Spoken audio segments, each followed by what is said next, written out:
Bodhan division పరిధిలో రెంజల్ మండలంలో కందుకుర్తి గ్రామ సమీపంలో మహారాష్ట్ర ఎగువ ప్రాంతం నుంచి భారీగా వరదలు వస్తున్న సందర్భంగా కందుకుర్తి గ్రామ సమీపంలో గల కందుకుర్తి గోదావరి బ్రిడ్జిని నిజామాబాద్ జిల్లా police commissioner P Sai Chaitanya IPS పర్యవేక్షించారు। ఈ సందర్భంగా కందుకుర్తిలో గల ఎగువన నిజామా సాగర్ కెనాల్ నుండి భారీగా వస్తున్న వరద ప్రవాహం వల్ల కందుకుర్తి గోదావరి బ్రిడ్జ్ వరకు దాదాపు నీరు వచ్చిందని, అదేవిధంగా పుష్కర్ ఘాట్ ను కూడా పర్యవేక్షించడం జరిగిందని తెలిపారు। ఈ సందర్భంగా పోలీస్ కమిషనర్ మాట్లాడుతూ రానున్న 2-3 రోజులు అతి భారీ వర్షాలు కురుస్తాయని, వాతావరణ శాఖ సమాచారం మేరకు ప్రజలు అప్రమత్తంగా ఉండాలని, వరద ఉధృతి ఎక్కువగా ఉన్నందున ప్రజలు ఎవరు కూడా నీటి ప్రవాహం వద్దకు రాకూడదని కోరారు।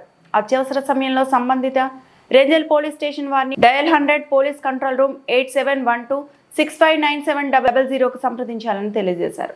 ఈ సందర్భంగా Bodhan ACP P Srinivas, Bodhan rural CI Vijay Babu, Renjal SI K Chandramohan, మండల వ్యవసాయ అధికారి సిద్ధి రామేశ్వర్, ఏఈఓ గోపీకృష్ణ తదితరులు పాల్గొన్నారు।